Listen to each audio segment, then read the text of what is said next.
दशहरे पर किस रथ का पूजन हो? दशहरे पर शस्त्र के साथ रथ पूजन भी किया जाता है। वर्तमान में रथ का स्वरूप बदल गया है। लोग अपने वाहन, कार, स्कूटर आदि को कुमकुम, चावल, हार, फूल चढ़ाकर पूजन करते हैं। समय के साथ भौतिक रूप से रथ का स्वरूप बदला है, परंतु वास्तव में रथ वही है जिसका गोस्वामी तुलसीदास ने रामचरितमानस में उल्लेख किया है। लगभग 500 से अधिक वर्षों से यह ग्रंथ हमारे मानस को, धर्म को, दर्शन को और हमारी संस्कृति को दिशा दिखाता रहा है। लंका कांड के अंत में निर्णायक युद्ध की स्थिति है।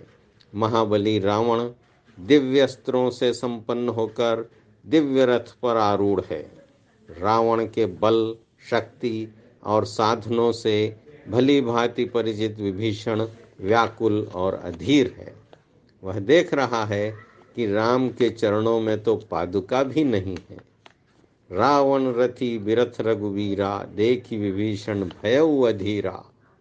विभीषण की शंका का समाधान करने हेतु राम वास्तव में विजय रथ क्या होता है यह बताते हैं। भौतिक रूप से रावण का रथ कितना ही सुसज्जित हो, परंतु जिस रथ पर बैठकर विजय प्राप्त की जा सकती हो वह कुछ और तरह का होता है। साधनहीन का रथ साधन संपन्न के रथ से किस प्रकार अधिक अच्छा हो सकता है, इसका अद्भुत वर्णन तुलसीदास ने राम के मुख से कर पाया है। सौरज धीरज तेहि रथ चाका, सत्यशील दृढ़ ध्वजा पताका। बल विवेक दम परहित घोरे, क्षमा कृपा समतार जुजोरे। ईस भजन सारथी सुजाना, बिरति चर्म संतोष कृपाना। दान परसु बुद्धि शक्ति प्रचंडा, बर विज्ञान कठिन को दंडा। अमल अचल मन त्रोन समाना, सम जम नियम सिली मुख नाना। कवच अभेद विप्र गुरु पूजा, एहि सम विजय उपाय न दूजा। सखा धर्म मैं असरथ जाके, जीतन कहूँ न कतहूँ रिपुता के। राम जिस रथ की बात कर रहे हैं उसके दो पहिए हैं, पहला शौर्य और दूसरा धैर्य। शौर्य का अभिप्राय है उद्यमी या साहसी स्वभाव। कोई भी समस्या का सामना करने हेतु वीर भाव, समस्या के समाधान का संकल्प मन में होना। धैर्य दूसरा पहिया है। कठिन समस्या के समाधान के लिए साहस के साथ साथ धीरज का भी होना आवश्यक है। स्थिरता, धीरज के अभाव में कई बार हम साहस होते हुए भी समाधान के मार्ग से भटक जाते हैं। रथी की पहचान उसकी ध्वजा से होती है। ध्वजा और पताका इस बात का प्रमाण होते थे कि रथ में रथी है। स्वभाव की कोमलता को शील कहा गया है। सत्य और शील ऐसे गुण हैं जो हमारे आचरण को प्रकट करते हैं। व्यवहार में कोमलता और चित्त में सत्य का आग्रह, ये ही इस रथ की ध्वजा पताका है। इस रथ के जो 4 घोड़े हैं उनमें पहला है बल। बल कई तरह के हैं, धन बल, जन बल, यश बल, देह बल, शस्त्र बल, बुद्धि बल। इन सब से बड़ा होता है आत्मबल। आत्मबल कारण है और बाहरी बल कार्य है। भीतरी बल होने पर ही बाहरी बल पुष्ट हो पाते हैं। विवेक दूसरा घोड़ा है। विवेक से अभिप्राय है सही निर्णय लेने की क्षमता। तीसरा घोड़ा परहित है। परहित से तात्पर्य है पुण्य। पुण्य कमाने का तरीका है परहित या परोपकार। चौथा घोड़ा है दम। दम से तात्पर्य है इंद्रिय निग्रह। दम से अभिप्राय है मर्यादित आचरण। वाणी और आचरण को मर्यादा में रखने का नाम ही दम है। ये चारों जीवन मूल्य मानव जीवन को गति प्रदान करते हैं। घोड़ों को नियंत्रित करने के लिए लगाम की भी आवश्यकता होती है। क्षमा, कृपा को लगाम कहा गया है।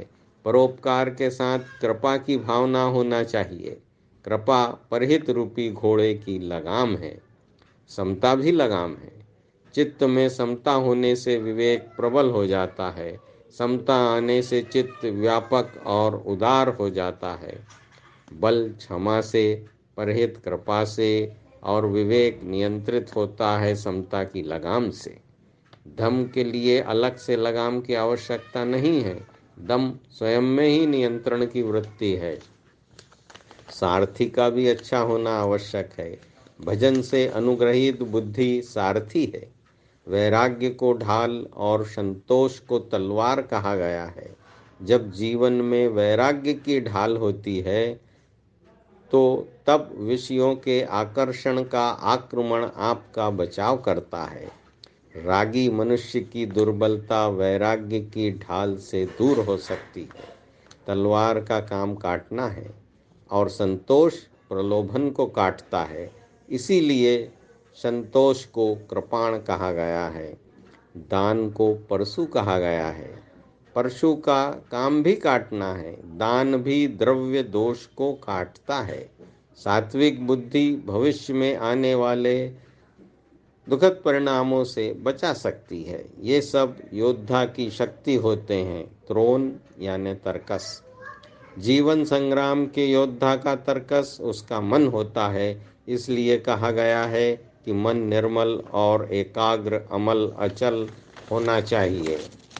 तर्कस के अमोघ बाणों में शांति को भी बतलाया गया है। कई दुश्मन शांति रखने से शांत हो जाते हैं। चित्त के विकार नष्ट हो जाते हैं। यम व्यवहार की आचार संहिता है। सत्य, अहिंसा, ब्रह्मचर्य, अस्तेय, अपरिग्रह ये सब यम के अंतर्गत आते हैं। शौच, संतोष, तप, स्वाध्याय और ईश्वर प्रतिधान के ये 5 नियम के अंतर्गत आते हैं। जीवन संग्राम में उतरने वाले योद्धा के लिए ये सब बाण का काम करते हैं। परिपक्व समझ के धनुष पर इन सद्गुणों के बाण चढ़ाकर विजय प्राप्त करना सुनिश्चित हो जाता है। युद्ध में कवच भी जरूरी है। विप्र गुरु पूजा को कवच कहा गया है। विप्र से आशय है संस्कारी, सदाचारी, विद्वान। बड़े और पूजनीय आदरणीय लोगों का मार्गदर्शन, उनकी रोक टोक कवच की भांति रक्षक का कार्य करती है। इन सब के बिना विजय पाने का कोई दूसरा उपाय नहीं है। जो जीवन संग्राम के लिए वास्तविक रथ है, उसे सहेज कर उसकी पूजा करना अधिक सार्थक है।